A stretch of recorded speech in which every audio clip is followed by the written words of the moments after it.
Coldness. I hated the coldness I felt around me. Squirming on my spot, I roamed my hands in oblivion in an attempt to grab my cuddle pillow, or should I say my husband. With a frown etched across my face, I slowly opened my eyes and glanced beside me. Jimin wasn't on the bed. Rubbing my eyes to remove the sleepiness, I sat upright. Jimin, I stifled a yawn and reluctantly got down the bed. As I glanced around the room, I noticed the empty crib, insinuating that my husband and our little bundle of mischief were up for their midnight adventure. With a smile etched across my face, I made my way outside the room, though every inch of my body craved for the soft mattress and a long, undisturbed sleep. I felt a pang on my heart when I witnessed the scene unfolding before my eyes. No, not the painful one, but a direct attack on my heart due to the overflowing cuteness. Jimin was pacing around the living area with slow gait, with his little replica snuggled against his warmth. Myra, our 8 months old daughter, had her head on his chest. Her tiny palms clutched his shirt so tight as if she wanted him with her all the time. You know, when you will grow up, I'll buy you a car, a real one.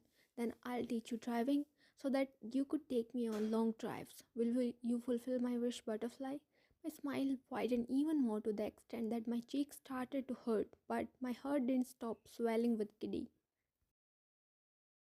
Eyes was stuck at Myra. She was listening to his talks with utter concentration. I lifted my gaze from her tiny frame to her father's face. He was whispering his wish list to her.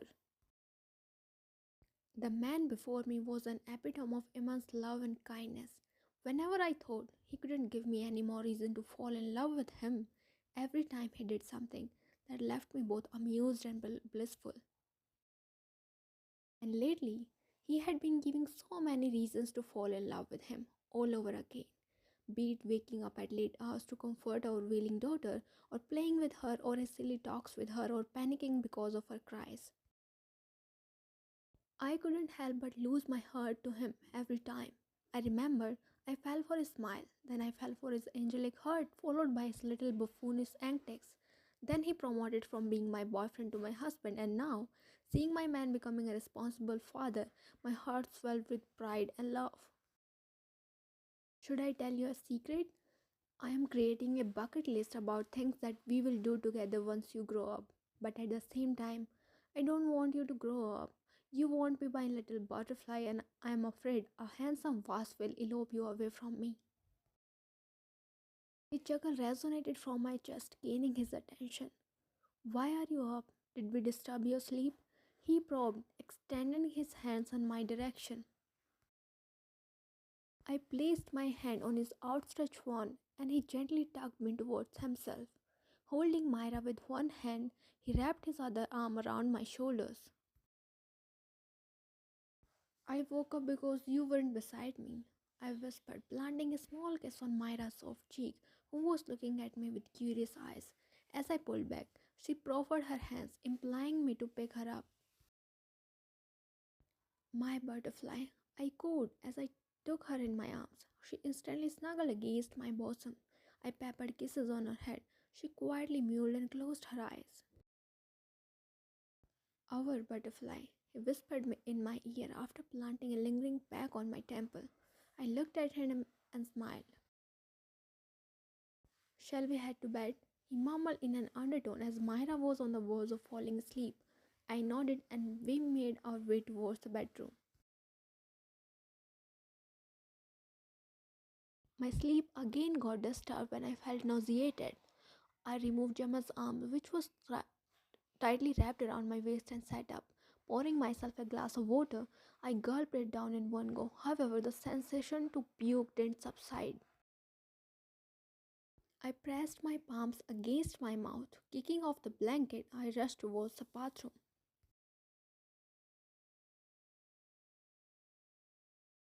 As the sight of sink came in my view, I grabbed the slab. With a gut-wrenching retch, I expelled the content of my stomach. Sweat beaded on my forehead, my body convulsing with each wave of sickness.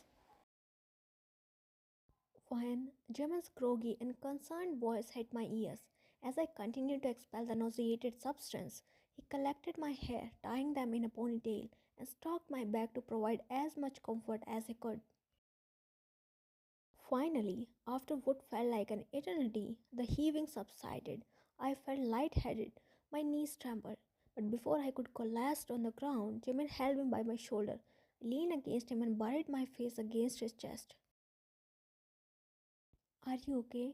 I wanted to respond, but didn't have enough strength to form a word. The next moment, I felt myself in air as he swiftly picked me up and took me out of the bathroom. As my back touched the mattress, I opened my eyes and my gaze met his concerned one. We should see a doctor. See, your face looks so pale. You're throwing up occasionally. My lips twisted into a weak smile. I am fine.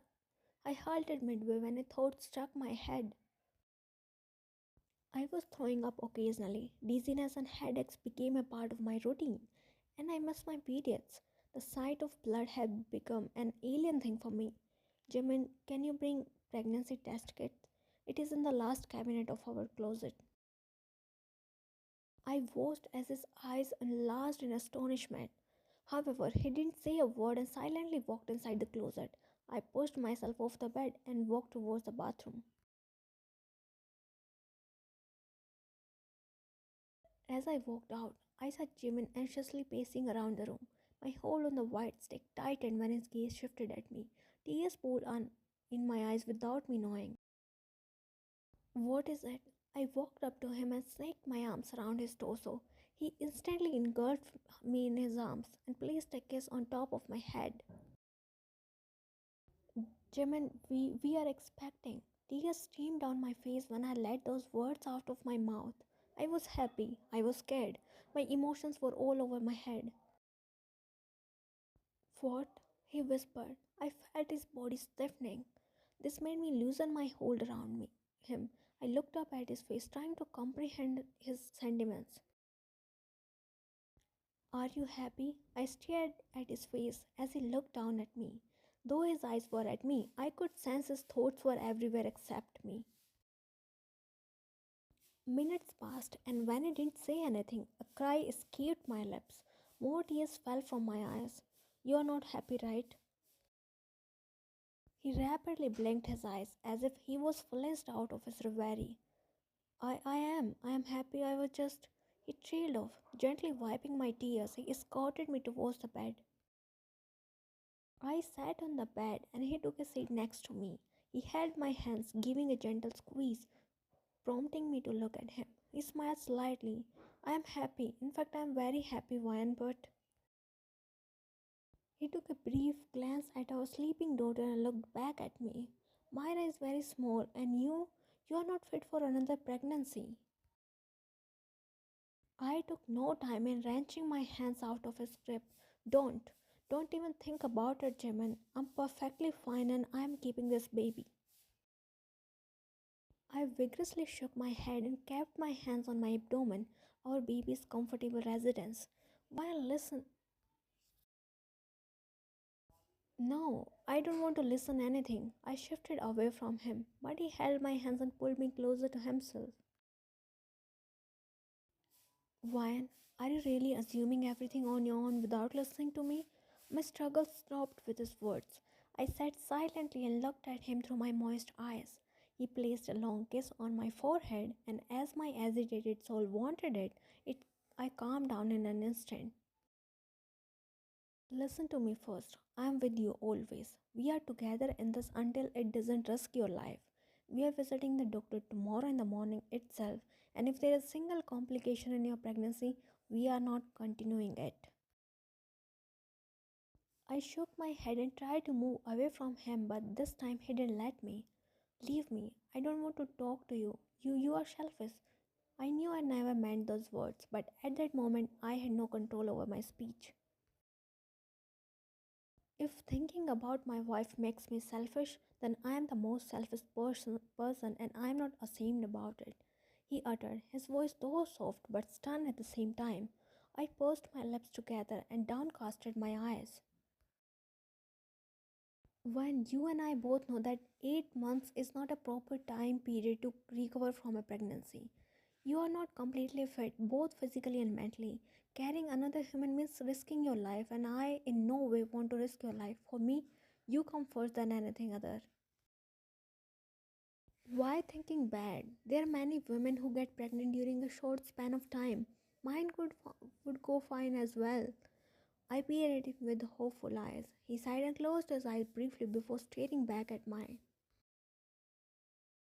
I'm not against it. It is our child, our own flesh. I agree many women conceive within a short span of time, but with lot of complications. Okay, listen, we will visit the doctor, go through all the tests, and if there would be any risk, I wouldn't let you continue this pregnancy. I also want this child, but not at the cost of my wife's life. I opened my mouth to protest, but he cut me off. I have rights over you. I can decide about your good and bad. His words sealed my lips. I sighed and hugged him. This was the only way to calm my anxious heart. I hope everything goes well and the Almighty bless us with one more butterfly. I smiled and tightened my grip around him. Yeah, let's be positive. Everything will be good.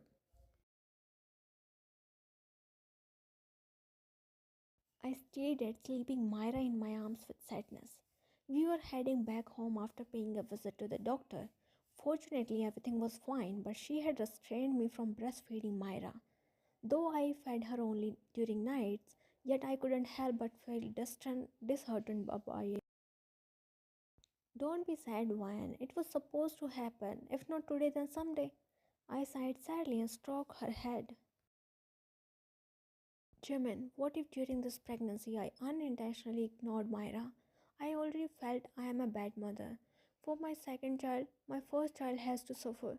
A sheen of fresh tears covered my vision. I was being emotional time and again. Perks of being pregnant. I looked at him and noticed him smiling at me. I don't even know what to say. It's not you but your hormones speaking. How can I comfort your hormones? He chuckled when I whined. I knew he was doing it purposely to lighten my mood. Don't worry, Ryan. You and I both will take care of Myra. For getting our first child, for welcoming our second one, it will never happen with us. A faint smile appeared on my lips as he successfully knocked down my doubts and fears. Want some ice cream? My eyes sparkled at the mention of ice cream. I licked my lips unconsciously and nodded. What are you doing? I shrieked in annoyance when he reached out for Myra and stroked her cheek. I yanked his hands away, but he again did it. Jimin, don't. She will wake up. That's what I want. Despite my upteamed protest, he stroked her cheek and tickled her little feet. Wake up, butterfly. Myra whimpered in my arms, and soon her wails filled the car. I glared at him and stroked her back, trying to calm her down. Myra, sweetheart, you want ice cream? My jaw dropped when she instantly stopped crying and bobbed her head. I blinked in disbelief while Jimin chuckled, pinching her cheeks. Both mother-daughter go bonkers for ice cream. Jimin drove towards the ice cream parlor. Myra sat still, staring at the cars passing by, while I was still trying to recover from the shock. Entering inside the living room, I was welcomed by an enchanting sight. Jimin and Myra were sitting on the floor surrounded by tons of her toys. Most of them were recently added to her collection on her birthday. He was feeding her some mashed fruits, making a face alongside to keep her entertained. And the cutest thing was, his hair was full of her Barbie clips. So was her. I couldn't help myself from capturing this moment. After that, who was I not to put it as my wallpaper phone wall? Placing my palms on my 4 months baby bump, I stroked it gently as if I was caressing my baby. Mama, she squealed as soon as she noticed me standing at a small distance. I heard a whiny sound erupting from Jim's mouth. He had been sulking since the day she started calling me Mama and didn't call him Papa despite his upteenth efforts. As she tried to crawl in my direction, he stopped her. Butterfly, say Papa, say it please, it's easy. She looked at him with her innocent eyes. Mama, no, she giggled. Seemed like she enjoyed tormenting her father. He put her down again and she crawled towards me. I knelt down and embraced her. I will not talk to you, you are a traitor. Myra looked at him as he squinted his eyes at her and dropped his head on the couch. She looked at me with a pout. Her chin quivered and her eyes turned moist. No, don't cry, Butterfly. Go, talk to him. I put her down on the floor. She glanced at Jimin, who had his face buried in the couch. Don't worry, baby. Let me fix him. I removed my slipper and threw it at him. As experienced as I was, it directly hit on his head, rubbed his head and tilted his head to look at me. I signaled at Myra, whose longing gaze was stuck at him. Sorry, sweetheart, come here. We spread his arms. She squealed in excitement, and the cutest thing happened. She slowly stood up on her feet. My eyes widened with surprise. Jim's reaction was same as mine. Come on, baby, come to Papa. His words encouraged her. She squealed and moved towards him with wobbly steps. With rushed and small unbalanced steps, she advanced towards him and directly landed in his arms. That's how our Myra took her first 5 steps walk. Gemma's angelic laughter and Myra's sweet giggles mixed with the air as the father-daughter duo made up after their little one-sided argument. Now go to Mama. Come on, walk, little lady.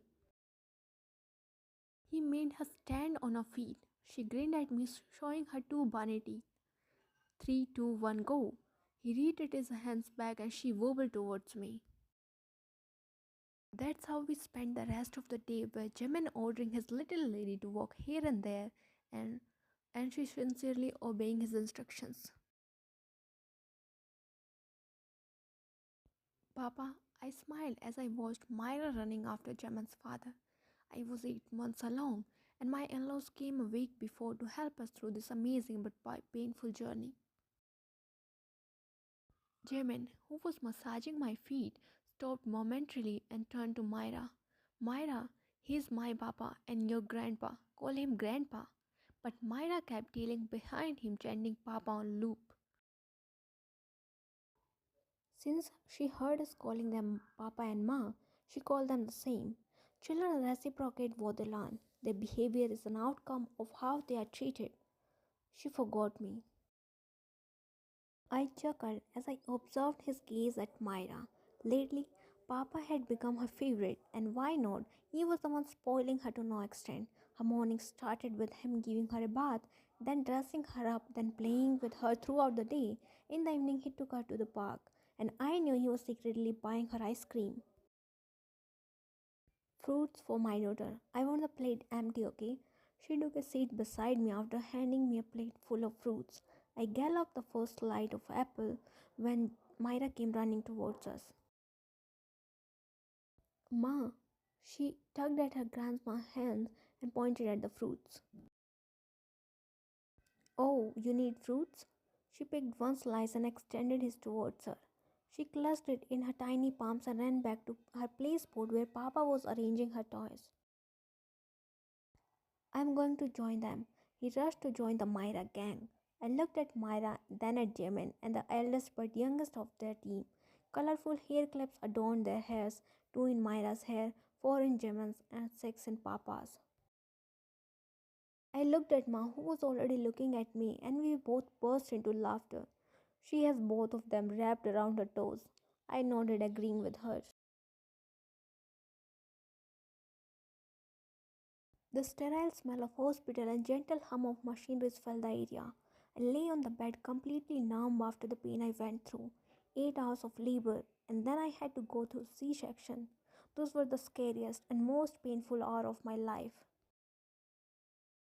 My eyeballs rotated towards the door, which clicked open, and a nurse walked inside, carrying our little princess. A smile made its way to my lips when she placed her in the crib beside my bed. The nurse rushed outside. I tilted my head and looked at my little one. She looked like Myra from every nooks and corners. A sudden wave of nostalgia hit me. I remember the day when I bought Myra. I couldn't believe she was almost 17 months old. My baby girl was growing so fast. My attention shifted towards the door which opened and Jimin walked inside. Gave him a weak smile as I observed his disheveled state. Bloodshot eyes, tear-stained cheeks, messy hair. I knew he would freak out hearing about my C-section. She's here. I pointed at her daughter, but his gaze didn't falter from my face. He thrust towards me and reached out for my hand. You okay? His voice came out as a mere whisper. I tugged at his hand, prompting him to lean closer to my face. I placed a chapstick kiss on the center of his head. You one princess ripped my vagina, and another one directly broke out of my stomach. I must say our girls are quite wild. I joked to lighten the atmosphere. I blinked when a tear dropped on my cheek. He sniffed and placed his forehead against mine. There, I was scared to death, and here you are joking about it. I chuckled and hissed instantly at the slight tremble of muscles stung my incision. I slid my hands around his neck and kissed his nape. Jimin, baby and I both are fine. Tried to provide him the much needed reassurance. He lifted his face and glanced at the crib where she was sleeping. Go, hold her. Did you hold her? He frowned when I shook my head in negation. I can't until the doctor allows. They say they need to run some tests. He nodded and sat on the chair beside my bed. I will hold her after you. Jimin, please bring her here. I want to see her. I whined. He immediately stood up and rubbed his palms against his trousers. Use the sanitizer, stupid man. Yeah, right. He sanitized his hands and walked up to her crib. Picking her up, he placed a small pack on her forehead. Welcome to the world, butterfly, he whispered and walked back to me. As he settled down on his previous spot, I lifted my head and looked at our baby girl. Our second princess is as cute as our first one. Third, my third princess. First one is you, second one is Myra, and third one is Sami. Princess, and here I thought I promoted to the queen title. I feigned a sulking expression, prompting a chuckle from him. You saw your mama, Kim Sami? She's also a cat like you. My eyebrows twitched as I darted my confused gaze at him. Kim? Yes, Kim Sami. You forgot our promise? The first child will get my surname and second one yours. And this man dared to ask why I loved him. He deserved to be loved like never before. He deserved every happiness in the world. You know I love you, right? Like a lot. I know, I know. I have two living proofs of it. I smiled and reached out for his free hand. Bringing it to my lips, I placed a kiss on top of it. I can't wait to go home and click a family picture together. Me too. Recover fast so that we can go home to our Myra. And to recover fast, you have to take proper rest. So sleep, my gorgeous. Stroked my head, lulling me to sleep. He placed his firm lips on my forehead, which made me close my eyes. I too love you, gorgeous. His faint whisper reached my ears before I drifted into my dreamland.